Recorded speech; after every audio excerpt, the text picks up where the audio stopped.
भाई good evening. बार बार एक बात मैं रिवाइज करवा रहा हूँ आपको, पीएमटी के लिए इससे अच्छा मौका अब नहीं मिलेगा, क्योंकि मेरी समझ से जैसा माहौल चल रहा है, जुलाई अगस्त के पहले नीट का एग्जामिनेशन नहीं होने वाला है। तो जो लोग तैयारी कर रहे हो नीट की, उनके लिए बहुत गोल्डन अपॉर्चुनिटी है सिलेक्शन के लिए। अगर आप अच्छे से पढ़ लोगे तो निश्चित रूप से सफल हो जाओगे। और इसमें बायो का रोल 50%। इसका मतलब बायो बहुत ही इंपॉर्टेंट सब्जेक्ट है फॉर पीएमटी। तो जिन लोगों को क्रैश बैच ज्वाइन करना है, हम 4 तारीख से ऑनलाइन क्लासेस शुरू कर रहे हैं। फोन नंबर हमारा लिखा हुआ है। मैं एनके मिश्रा आपको बायो पढ़ाऊंगा।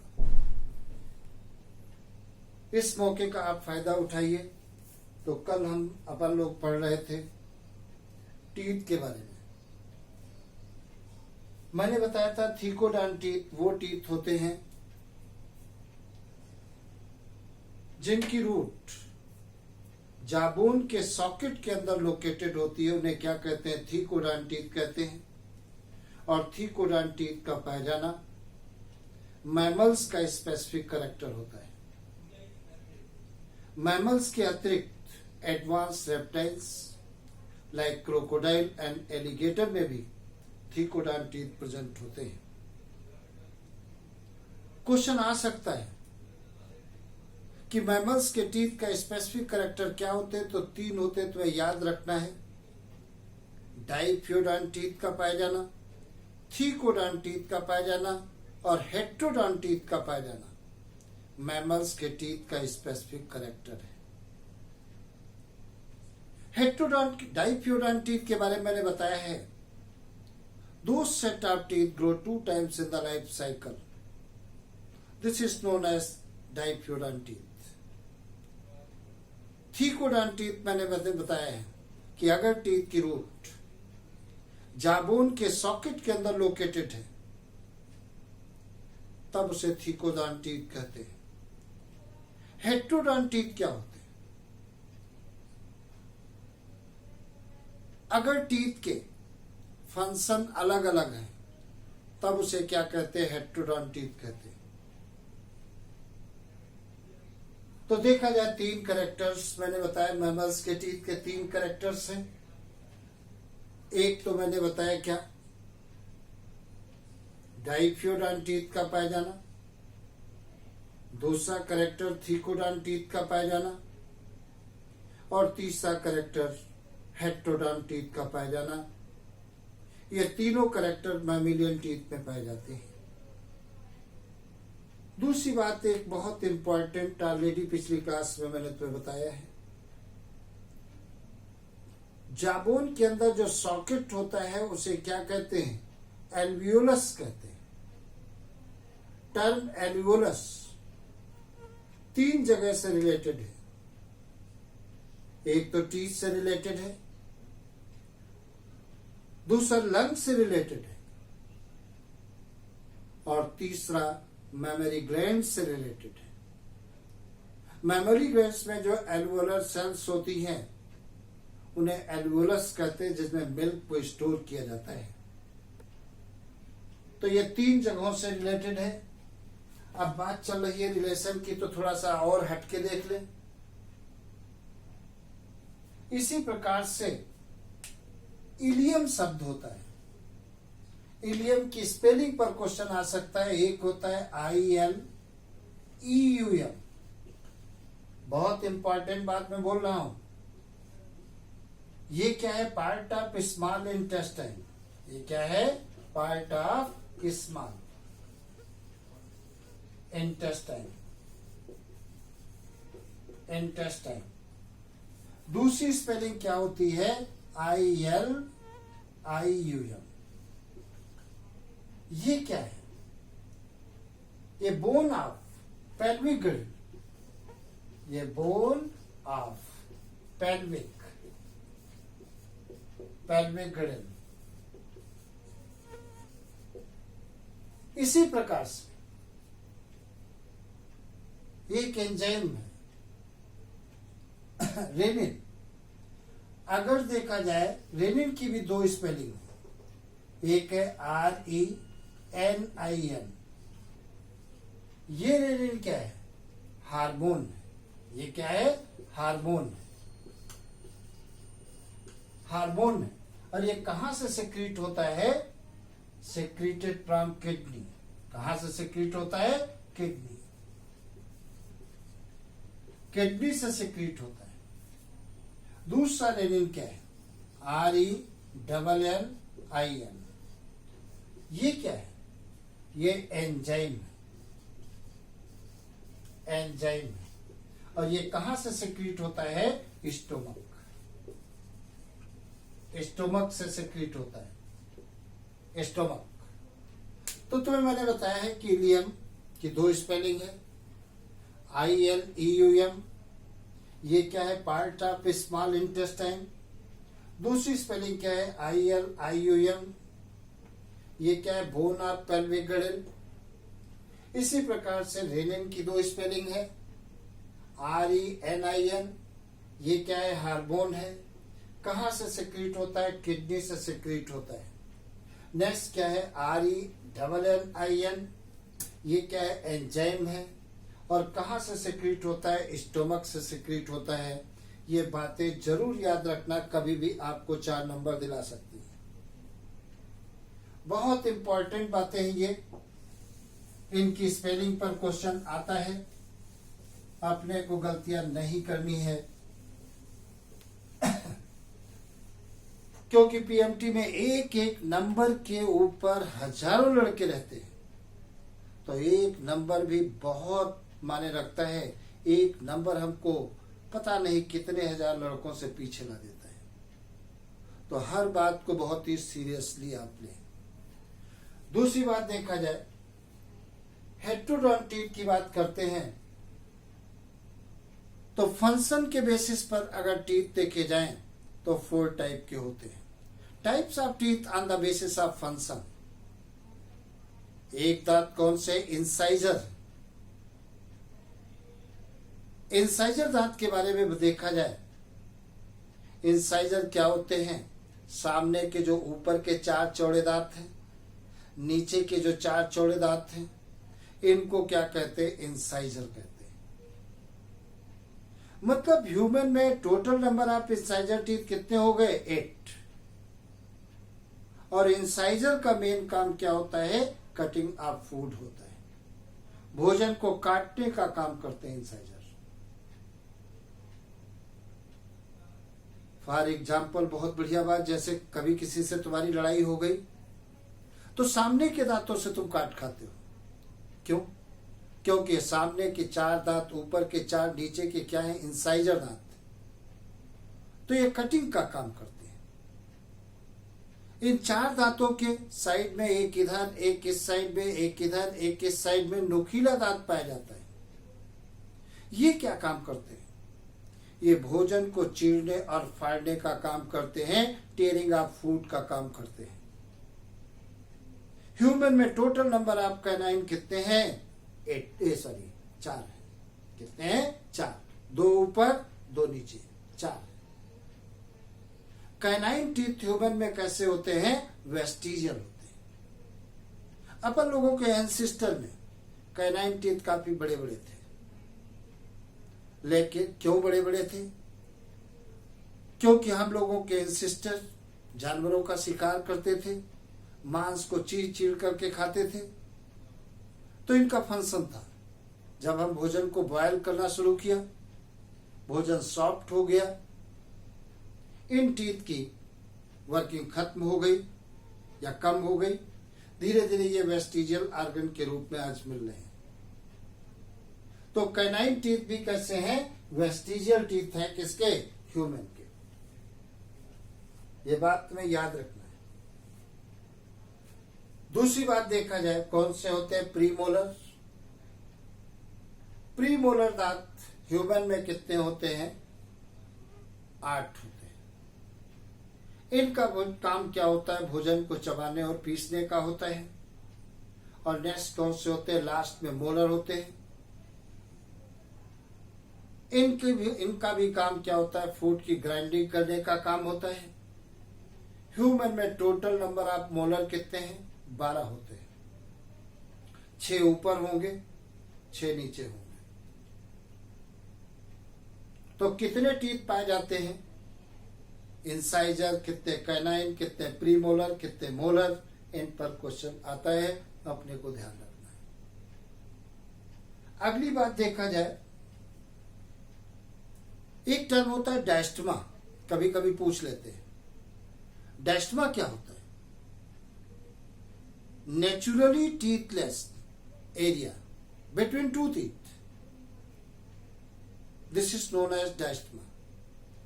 जब प्राकृतिक रूप से दो दांतों के बीच कोई गैप पाया जाता है, उस गैप को क्या कहते हैं? डायस्टमा कहते हैं। और diastema only found in the herbivorous animals like rabbit. Rabbit का डेंटल फार्मूला हमने अभी बताया तुम्हें।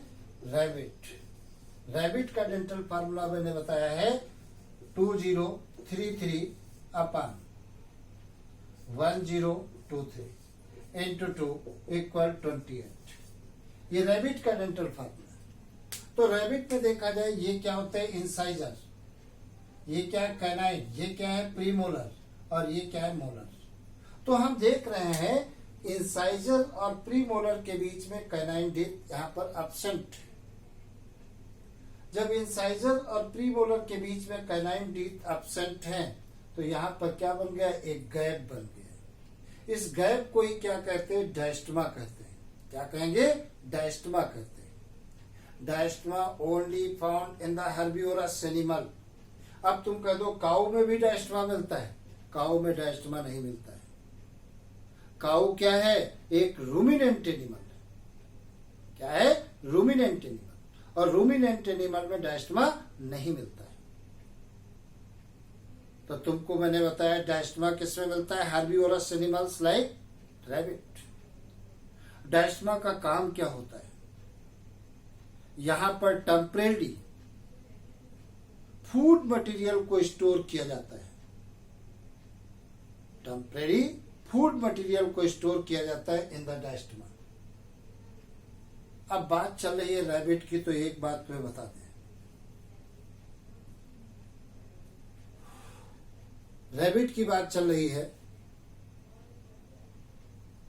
दुनिया में कोई भी बहुत इंपॉर्टेंट बात मैं बोलने जा रहा हूं, हमेशा तुम्हें ध्यान रखना है। कभी भी यदि पीएमटी का एग्जामिनेशन देने जा रहे हो तो 4 नंबर कभी भी तुम्हें दिला सकती है, ये बात नहीं। दुनिया में जितने भी एनिमल हैं, कोई भी एनिमल ऐसा नहीं है जो अपने ही फीकल मैटर को खा जाए, फीड करे, एक्सेप्ट रैबिट। आपके दिमाग में आ रहा होगा पिग। पिग नहीं होता है। पिग अपने फीकल मैटर को नहीं इंटेक करता है, दूसरों को खाता है। रैबिट अपने ही फीकल मैटर को खाता है। अगर कोई एनिमल ऐसा है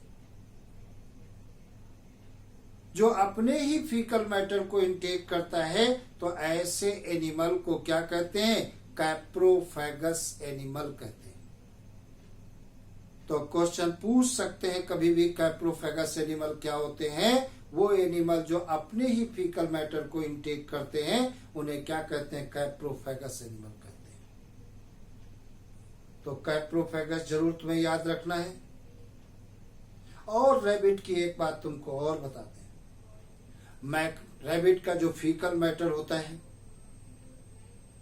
मटेरियल होता है, रात का कैसा होता है? गीला होता है और ब्राउन कलर का होता है। और दिन का कैसा होता है? सॉलिड होता है और ब्राउन नहीं, व्हाइट कलर का होता है। और रैबिट केवल रात के ही मल को दोबारा इंटेक करता है, दिन के मल को नहीं खाता है। साइंटिस्टों का ऐसा मानना है कि रैबिट में रात के समय सेलुलोज का कंप्लीट डाइजेशन नहीं हो पाता है, इसलिए वो कंप्लीट डाइजेशन करने के लिए अपने मल को दोबारा खाता है। तो ये बात तुम्हें याद रखना, कैप्रोफेगस एनिमल क्या होते हैं। वो एनिमल जो अपने ही मल को दोबारा खाते हैं उन्हें कैप्रोफेगस एनिमल कहते हैं, लाइक रैबिट।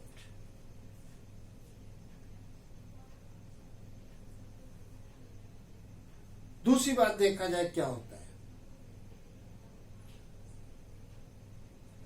अगर तुमसे पूछ लिया जाए, मान लेते हैं इकोसिस्टम के कौन से ऑर्गेनिज्म स्कैवेंजर का काम करते हैं, तो स्कैवेंजर का काम केवल दो ही संसार में एनिमल करते हैं, एक क्रो है और दूसरा कॉकरोच। ये बात तुम्हें याद रखना है, इस पर क्वेश्चन कभी भी मिल सकता है, 2-3 साल से क्वेश्चन नहीं आया है। तो कौन से स्कैवेंजर का काम करते हैं, क्रो एंड कॉकरोच, ये स्कैवेंजर का काम करते हैं। दूसरी बात देखा जाए, ये तो टीथ की बात थी, अब टीथ के बाद दूसरा टॉपिक अपन उठाते हैं। दूसरा टॉपिक देखा जाए क्या है, टीथ के बाद क्या आता है, टंग आता है। हमने टंग की भी बात चर्चा की है, और टंग की चर्चा हम रिसेप्टर्स ऑर्गन में ले जाकर के करेंगे, क्योंकि टेस्ट को रिसीव करने का काम करता है। या चलो अपन कर ही लेते हैं, देखा जाए क्या होता है। टंग की बात करें, देखा जाए यहां पर ये क्या है, बक्कल कैविटी मैंने बताया है। इसके बाद में क्या होता है, इसके अंदर ये टंग मैंने बना दिया, टंग, और टंग का लोअर पोर्शन का कुछ भाग एक मेम्ब्रेन के द्वारा लोअर जांच से अटैच रहता है। इस मेम्ब्रेन को क्या कहते हैं, फ्रेनुलम लेग्वी कहते हैं। क्या कहते हैं, फ्रेनुलम लेग्वी कहते हैं, फ्रेनुलम लेग्वी कहते हैं। अगर जो अपनी अंगुली से जीभ के अपर पोर्शन को टच करें तो आपको रफ लगेगा। क्यों? क्योंकि छोटे छोटे प्रोसेस निकले रहते हैं जिन्हें पैप्ली कहते हैं। तो जीभ के डार्सल सरफेस पर छोटे छोटे प्रोसेस निकले रहते हैं, और उन प्रोसेस के कारण कैसी होती है, रफ होती है। इन प्रोसेस को क्या कहते हैं, पैप्ली कहते हैं। क्या कहेंगे, पैप्ली कहते हैं। और पैप्ली के टॉप पर क्या पाए जाते हैं, टेस्ट बड पाए जाते हैं। और टेस्ट बड क्या काम करते हैं, टेस्ट को रिसीव करने का काम करते हैं। अब देखा जाए, क्वेश्चन पूछ सकते हैं, हमारी जीभ टंग कितने टाइप के टेस्ट को रिसीव करती है, तो हमारी जीभ 4 प्रकार के टेस्ट को रिसीव करती है। तुम्हें याद रखना है, जीभ का जो अगला पोर्शन होता है यह स्वीट टेस्ट के लिए रिस्पॉन्सिबल होता है। यह स्वीट टेस्ट के लिए रिस्पॉन्सिबल होता है, अगला पोर्शन ज्यादा सेंसिटिव होता है। जीभ का जो पिछला पोर्शन होता है ये बीटर टेस्ट के लिए बीटर टेस्ट के लिए जिम्मेदार होता है, ज्यादा सेंसिटिव होता है। जीभ का जो टिप है उसका लेटरल मार्जिन पर यहां क्या किसके लिए है, साल्ट के लिए। ये साल्ट टेस्ट के लिए सेंसिटिव होती है। जीभ का जो पिछला पोर्शन है मार्जिन पर सॉल्ट टेस्ट के लिए सेंसिटिव होती है। तो जीभ जो है हमारे 4 प्रकार के टेस्ट के लिए बहुत ज्यादा सेंसिटिव होती है। स्वीट है, बिटर है, साल्ट है, सॉल्ट। मतलब मीठे स्वाद के लिए जीभ का अगला पोर्शन काफी सेंसिटिव होता है। तीखे स्वाद के लिए जीभ का पिछला पोर्शन जो सेंट्रल होता है बहुत ज्यादा सेंसिटिव होता है। खट्टे स्वाद के, नमकीन स्वाद के लिए जीभ के अगले पोर्शन के मार्जिन पार्ट जो है ज्यादा सेंसिटिव होते हैं, और खट्टे स्वाद के लिए जीभ के पिछले पार्ट के मार्जिन ज्यादा सेंसिटिव होते हैं। इस प्रकार से हमारी जीभ 4 प्रकार के टेस्ट को रिसीव करती है। दूसरी बात देखा जाए तो ये तो टेस्ट के बारे में बात किया हमने जीभ में, पर जीभ हमारी टेस्ट को ग्रहण करने का काम करती है। आगे देखा जाए क्या होता है। हम फेरिंग्स की बात करने जा रहे हैं। बक्कल कैविटी के बाद में क्या आता है, ये बक्कल कैविटी है। इसके बाद क्या आता है, फेरिंग्स आता है। फेरिंग्स पर क्वेश्चन आते हैं, अपने को ध्यान रखना है। यहां पर देखा जाए फेरिंग्स है। बक्कल कैविटी के बाद में दूसरा पोर्शन कौन सा है, फेरिंग्स। देखा जाए यहां पर सपोज करिए ये एक्सटर्नल ईयर पिन्ना है, ये अंदर की तरफ धस करके क्या बनाती है, ऑडिटरी कैनाल। ये टिम्पैनिक मेम्ब्रेन है। यहां पर ये मिडिल ईयर है, और मिडिल ईयर इंटरनल ईयर में ओपन होता है। ये इंटरनल ईयर है। मिडिल ईयर में टोटल एयर भरी रहती है, तो याद रखना है कोई फ्लूइड नहीं भरा रहता है। मिडिल ईयर से एक ट्यूब निकलती है जो फेरिंग्स से आकर के अटैच हो जाती है। इस ट्यूब को क्या कहते हैं, यूस्टेकियन ट्यूब कहते हैं।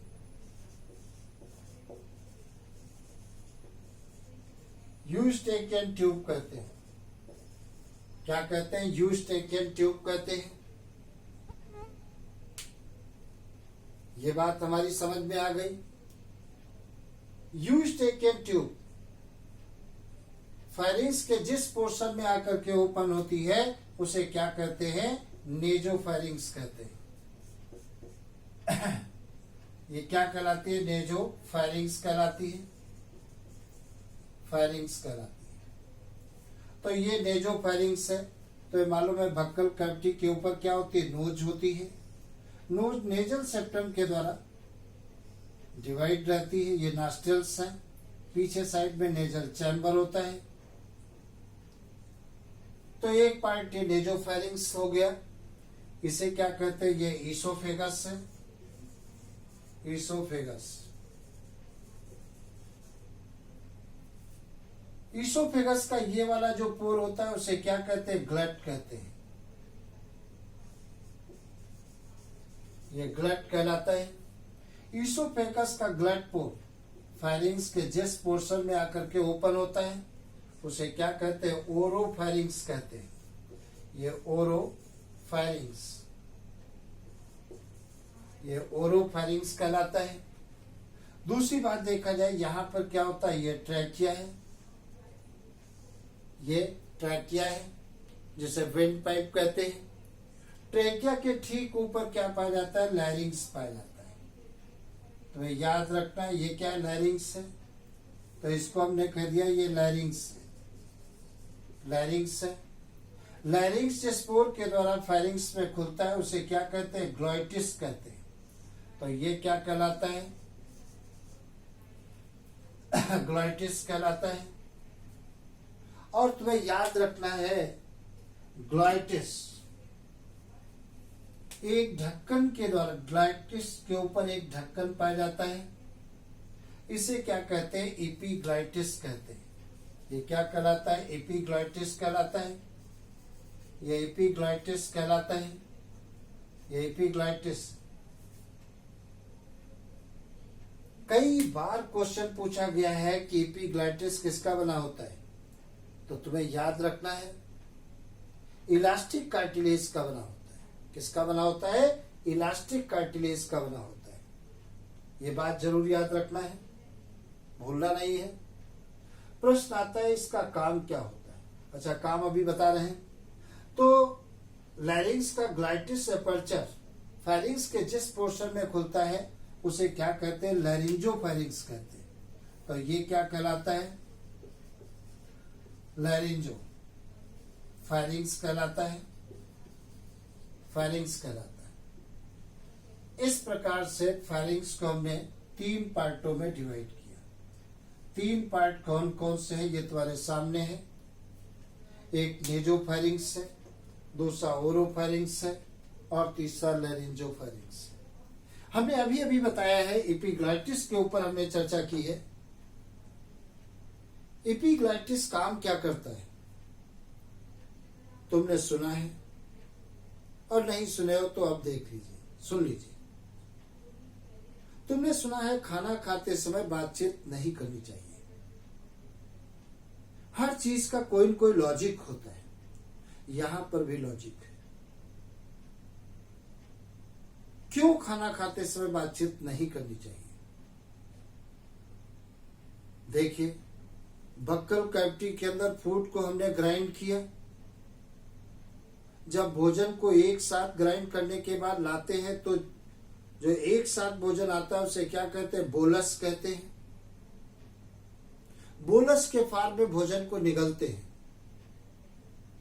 जब भोजन को निगलते हैं तो एपिग्लॉटिस ग्लाइटिस पोर को बंद कर लेता है, जिससे फूड के पार्टिकल विंड पाइप के अंदर न जा पाए, यहां से होते हुए ईसोफेगस से होते हुए स्टोमक में जाए। तो लैरिंग्स के अंदर भोजन को एंट्री करने से रोकता है ये एपिग्लॉटिस। अगर भोजन ग्रहण करते समय आप बातचीत करते हैं तो हो सकता है एपिग्लॉटिस प्रॉपर काम अपना न कर पाए, ग्लॉटिस पोर को प्रॉपर बंद न कर पाए और भोजन के पार्टिकल यहां पर लैरिंग्स में आ गए, तो ये पैसेज बंद हो जाएगा, गैसों का एक्सचेंज बंद हो जाएगा, तो बड़ी तेजी से खांसी आती है। तो एयर के प्रेशर के द्वारा अगर यहाँ जो फूड पार्टिकल फंसे हैं वो निकल गए तब तो ठीक, और अगर नहीं निकल पाए तो गैसों का एक्सचेंज बंद हो जाएगा और 1-2 मिनट के अंदर ही व्यक्ति की डेथ हो जाएगी। इसलिए भोजन ग्रहण करते समय कभी बातचीत नहीं करना चाहिए। तो एपिग्लॉटिस का काम क्या है? फूड पार्टिकल को लैरिंग्स के अंदर विंड पाइप के अंदर एंट्री को प्रिवेंट करता है। और एपिग्लॉटिस किसका बना होता है? इलास्टिक कार्टिलेज का बना होता है। ये बात तुम्हें ध्यान रखना है। दूसरी बात देखा जाए, हमने यूस्टेकियन ट्यूब, इसके ऊपर सैकड़ों बार क्वेश्चन आया है। अब यहां पर एक प्रश्न आप उठा सकते हो, सैकड़ों बार तो पीएमटी नहीं हुई, और हम कह रहे हैं ये क्वेश्चन सैकड़ों बार आ चुका है। ये तो बात गलत हो गई। नहीं, 100% मैं सही बोल रहा हूं। हमने पीएमटी की बात की है। पीएमटी पहले स्टेट पीएमटी भी होती थी, एआई पीएमटी भी होती थी, एम्स भी होते थे, मतलब डिफरेंट टाइप के पीएमटी के एग्जाम होते थे। अगर सबको काउंट कर लीजिए तो 100 से ज्यादा बार भी पीएमटी हुई है। तो बहुत सारी बार इस पर क्वेश्चन आया है। तुमको याद रखना है कि यूस्टेकियन ट्यूब कनेक्ट करता है किससे? मिडिल ईयर को नेजोफेरिंग्स से। ये करेक्ट आंसर है। अगर ऐसा ऑप्शन नहीं दिया है तब आप लगाओगे Eustachian tube connect middle ear to pharynx. हमने यहां पर 2 बातें बताई हैं, ध्यान रखना। अगर दोनों ऑप्शन दिए, बताइए यूस्टेकियन ट्यूब किसको किससे कनेक्ट करती है? Middle ear to nasopharynx. दूसरा ऑप्शन दिया है मिडिल ईयर टू फेरिंग्स। तीसरा ऑप्शन दिया है बोथ, चौथा ऑप्शन नन। तो आपका आंसर है middle ear to nasopharynx, not pharynx. Pharynx का एक पार्ट है नेजोफेरिंग्स, उसको कनेक्ट कर रहा है। तो ये बातें तुम्हें ध्यान रखना है। ऐसे क्वेश्चन गलत हो जाते हैं, मालूम होते हुए भी हम गलती कर बैठते हैं। तो मिडिल ईयर किसको किससे कनेक्ट करती है? Middle ear to nasopharynx. ये तो बात कनेक्शन की हो गई। मिडिल ईयर ये यूस्टेकियन ट्यूब काम क्या करता है? Eustachian tube equalize pressure on the tympanic membrane. Tympanic membrane क्या है? कान का पर्दा है। तुमने फील किया होगा कहीं पर बड़ी तेजी से बम ब्लास्ट हो, हाई इंटेंसिटी की साउंड रेज प्रोड्यूस हो रही है। तो जब हाई इंटेंसिटी की साउंड रेज प्रोड्यूस होंगी तो वो साउंड रेज आकर के टिम्पैनिक मेम्ब्रेन से टकराएंगी, तो इधर से प्रेशर क्या होगा? ज्यादा पड़ेगा और टिम्पैनिक मेम्ब्रेन रेप्चर्ड हो जाएगी। अगर रेप्चर्ड हो गया तो हमको सुनाई देना बंद हो जाएगा। तो जैसे ही हाई इंटेंसिटी की साउंड प्रोड्यूस होती है, माउथ अपने आप ओपन हो जाता है और मुख से एयर होती हुई, यहां से होती हुई जाकर के मिडिल ईयर में भर जाती है। अब जितना प्रेशर इधर से पड़ेगा उतने प्रेशर इधर से एयर का होगा, दोनों साइड पर प्रेशर बराबर हो जाएगा, मतलब टिम्पैनिक मेम्ब्रेन के टूटने का खतरा खत्म हो जाएगा। तो Eustachian tube equalize pressure on the tympanic membrane, इसलिए यूस्टेकियन ट्यूब इंपॉर्टेंट है। तो ये टॉपिक आपका खत्म हुआ। कल अपन नेक्स्ट टॉपिक इसोफेगस पढ़ेंगे। Best of luck. इसको बहुत अच्छे से आप तैयार करें।